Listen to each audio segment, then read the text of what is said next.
Shout out to my dog. What's going on, buddy?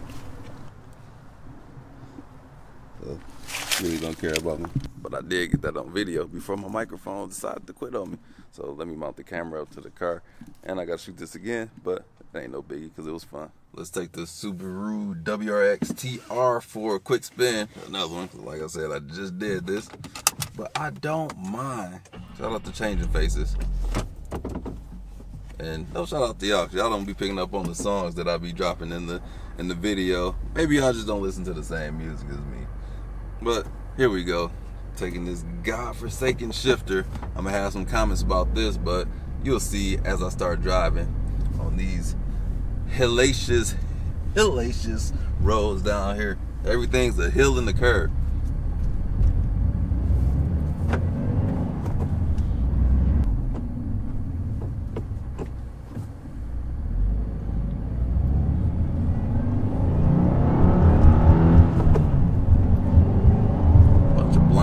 Down here, elevation changes are crazy. So I'm from Michigan, and that's in the Great Plains, and it's called the Great Plains for a reason. Because all the landscaping is relatively flat for the most part, but down here, curve hill, which is extremely exciting, especially for a car enthusiast. Oh dang, I hear sirens.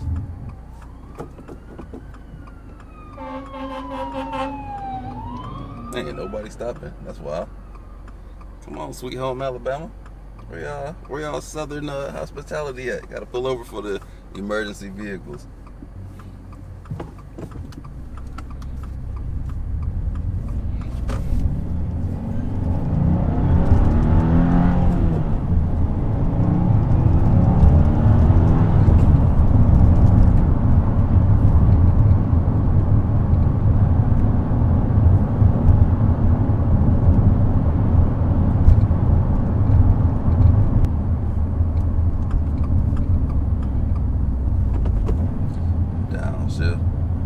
So this shifter, we're gonna need some work with this shifter on here, because I'm not pleased at all. And I mentioned that in a few videos, but I really don't like it.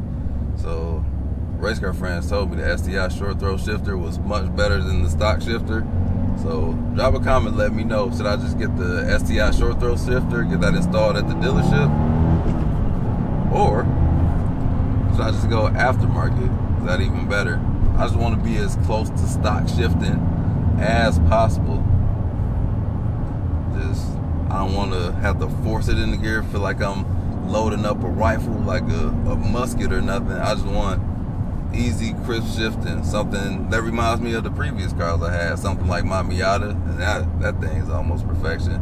My Integra was amazing. The GR Corolla. Pretty much every car that I have driven recently has had a decent manual. And this is at the bottom. I'm gonna need that to be better.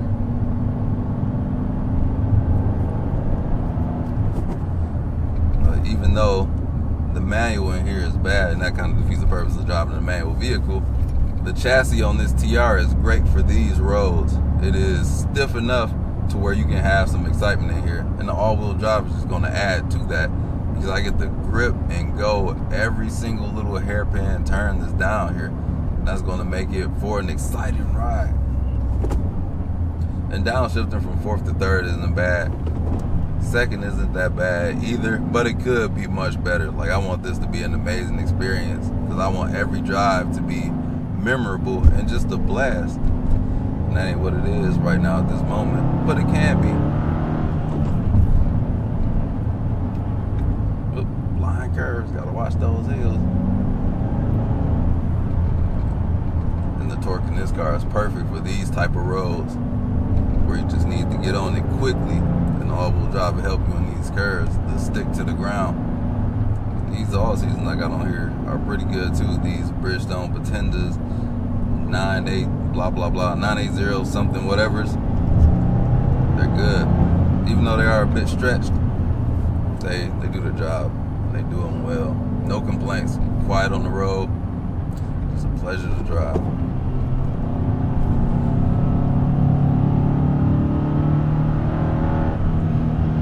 Might I add comfortable? Ooh, hidden valleys, no ranch. I know know y'all got that one. Come on now. Y'all can't be this type of people that don't get that. Y'all got that one. Y'all picking up what I'm laying down. Y'all ain't slow. What else ain't slow? This WRX needs turns. I can really just go all out in here, which I like that. But I gotta slow down though. So change the speed every other curve up in here, which is probably a speed trap.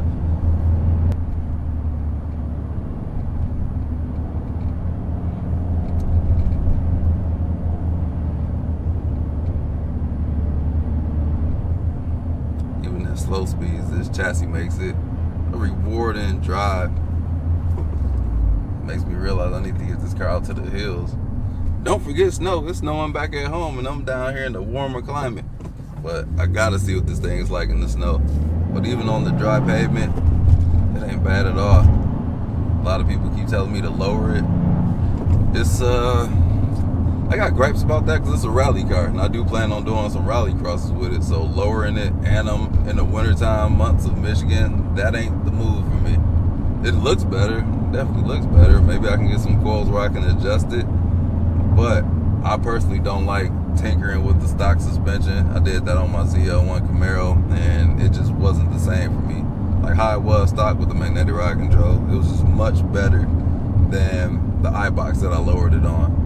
It's just I needed a calibration and it just rolled rougher. It didn't seem as responsive. It looked amazing though.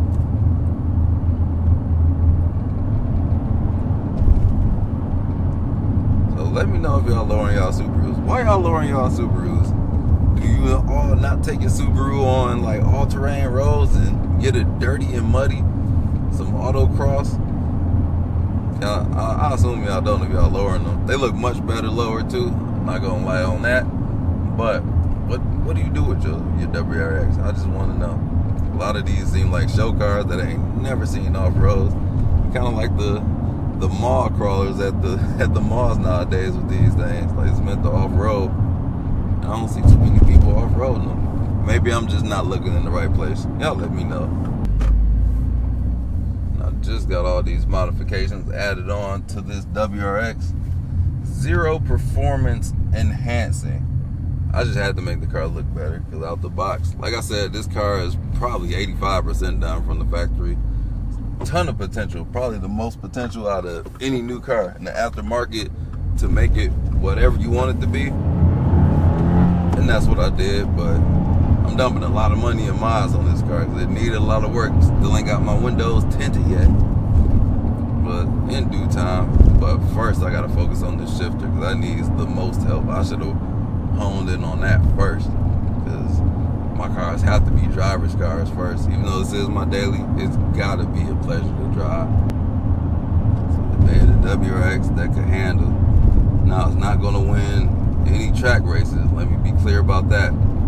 But it's down on power. You throw some power at this thing, it'll definitely be in the conversations with the rest of the track beats. Y'all know what the competition is already. I don't wanna put too much spotlight on those cars. I got videos on them all, minus the Golf R.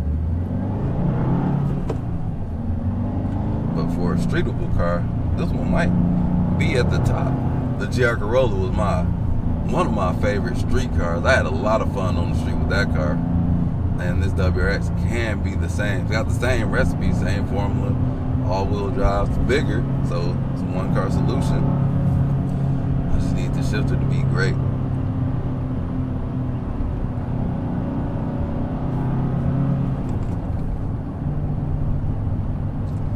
Those that don't have a problem with the shifter from the factory, did you have the STI short throw shifter? Because I need to know, because I want to make this car the best it can be as soon as I can without wasting my money. I don't want to be the one to experiment like, oh, is this the best one? I'll take this curve. And this steering wheel makes this car even better to drive. Got this soft suede, the real suede, not the microfiber stuff you see on the dashboard here. This is real suede. They oof the cow. They unalive the cow for the sake of my hands to have this pleasure, which kind of sucks, but it is what it is. I can just power out of a turn if all these cars were right here. tune this thing for the street.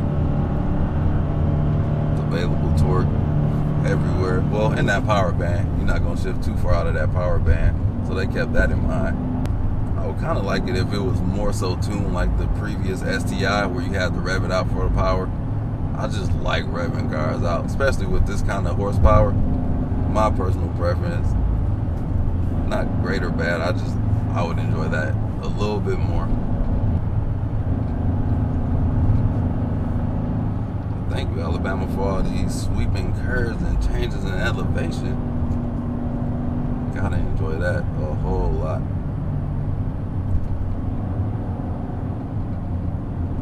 Uh-oh, yellow flashing lights. Where the hazard at? I don't know. So I told y'all the WRX is the perfect car for down here. Now we about to go up I swear this is probably like a 65, 70 degree angle. And last time I drove it with my Integra, I almost stalled because I came up this hill in second gear. I needed first gear. I really needed first gear. That was a steep hill, probably one of the steepest hills I've ever driven on. It's gotta be. We gotta play it safe here. I can't see nothing like 20 feet in front of me. All right, now we can see down the hill. We are good. No passing on a lot of these roads. These are the solid double lines. If you didn't know what that meant, you knew what that meant, didn't you? Take this upward sweeping curve. I should have been in second for that one.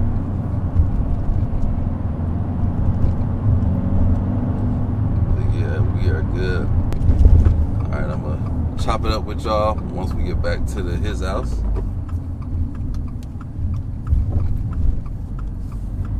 Made it back to the house. So let me know what you guys think about this drive. If you're a Subaru fanboy that can't take my criticism, I don't know what to tell you, but these are my honest criticisms on the car. I'm not going to give false praise to anything because that would give you the wrong impressions on the car, and I want to make sure y'all buying the right cars and getting the right information. That's all I got to say about that.